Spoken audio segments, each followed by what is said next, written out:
Hi guys, welcome back to my channel. So ngayon guys, I will give the best impression to the all new Honda GT-R na binili ko. So hindi ko agad siya na bigyan ng impression kung ano yung nagustuhan ko. So mayroon akong 6 like and 1 dislike para sa bagong Honda GT-R ko na black. So more than 1 month na rin siya nabili ko. Yun na lang, busy ako kaya hindi ako nakapag-review kung ano yung nagustuhan ko dito at bakit ito yung napili kong motor. So number 1 guys, yung pinaka gusto ko talaga dito at napaka solid kasi yung gulong niya. So yung gulong talaga guys yung pinaka maganda sa akin. Tsaka yung yung rim niya is a Type R mag. So ito yung pinaka maganda para sa akin kasi naka Type R siya, and then yung mag niya kasi is black. So mas gusto ko yung black kaysa sa chrome or di kaya sa stainless na puti. Mas gusto ko kasi yung black talaga na mags. And then yung tubeless tire niya guys, ayan. So kung mapapansin nyo guys dito, sobrang lapad niya. So ito talaga guys nababagay sa pangkarera. So ito yung napili ko at swak na swak talaga yung presyo nito. Kasama pa yung ang kapal ng disc brake niya dito. Ang kapal ng disc brake. Tsaka original na Nissin caliper. Ayan. So ito talaga guys yung pinaka original na preno. So kumbaga guys, ito yung mas naangasan ko kasi nakakulay gold siya ito. So mas maganda nga, naka-highlight siya na gold and then black. Ayan. So sa number 2 guys, itong DOHC, double overhead camshaft. So ibig sabihin guys, hindi lang naka-single siya, so double. So ito yung pangmalakasan talaga na pagdating natin sa makina, naka double overhead camshaft. Ayan. So number 3 na gustuhan ko dito guys is yung 6-speed din.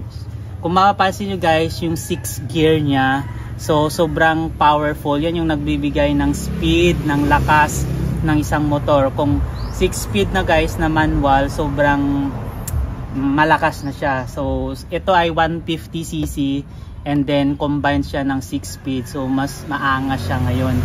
At yan. So number 4 guys, yung napahanga rin ako dahil FI na siya. So nandito tayo sa harap guys. So FI, fuel injection. So ito talaga guys yung bagong innovation pagdating sa motor. So mostly nagagamit ang FI sa automatic. So ito guys, manual to di clutch. So manual to na motor pero naka FI siya, fuel injection.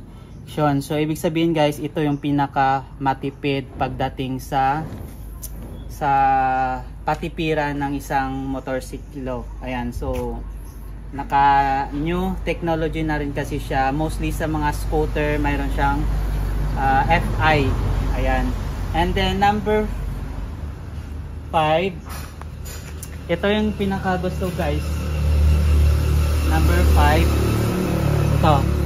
Naka-digital na siya guys. Naka-digital na siya na tachometer. Ayan. So digital yung speedometer niya. Nandito yung fuel display. Tapos nandito yung tinakbo niya. So iyan pa lang guys yung tinakbo niya, 710 km. So kaka first service ko pa lang sa Honda, nagpa-change oil ako. Ayan, so next upload na natin yung change oil na yan. So may kasama siyang Honda logo. So ito rin nagdala na makintab dito sa harapan sa driver's information. Ayan. So at last guys, number 6, manual to guys pero naka automatic yung ano niya. Ayan, automatic yung opener niya. So hindi na siya kickstart. So automatic na siya. So easy na lang, di ba? Madali na lang siya ipaanda rin. Na gamit mo lang, i-press mo lang to, aandar na siya. So yun yung pinaka-anim na gusto ko sa Honda GT-R na 150cc. So may nilagay din akong RS guys. So sabi ko Honda GT-R RS na siya ngayon. So gusto ko lang kasi magkabit kasi mayroon na akong available na RS. So nabili ko lang siya guys, 800 pesos nung nandun pa ako sa Maynila. So hindi ko gusto guys, isa lang naman yung pinaka hindi ko gusto, yung itong design niya.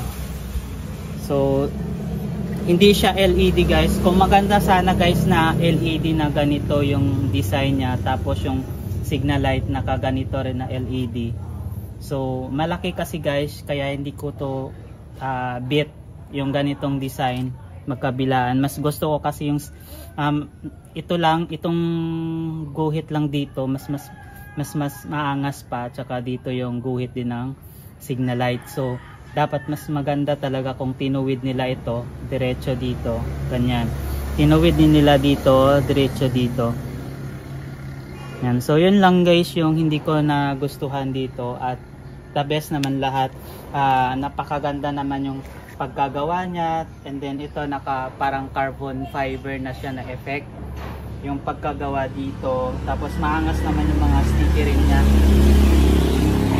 Yan. So pasensya guys kung medyo naririnig nyo ako kasi malapit lang sa kalsada yung bahay, kaya maraming dumadaan ng mga vehicles, so nakaka-distract din. Pero sana guys naunawaan nyo yung mga sinasabi ko. Ayan, so ito guys yung review ko for the first time na ginawa ngayon, kasi hindi talaga ako nakapag-review before dahil nga sobrang busy, dahil laging umuulan, so walang time tayo mag-review, at saka walang nag-video, wala akong photographer. So ngayon mayroon na akong photographer. Ayan. So, yan lang guys yung review ko ngayon. So, sana maunawaan nyo ako, yung 6 like and 1 dislike. So, ilalagay ko siya guys sa description box kung hindi kayo nakakasunod, or sa comment section. So,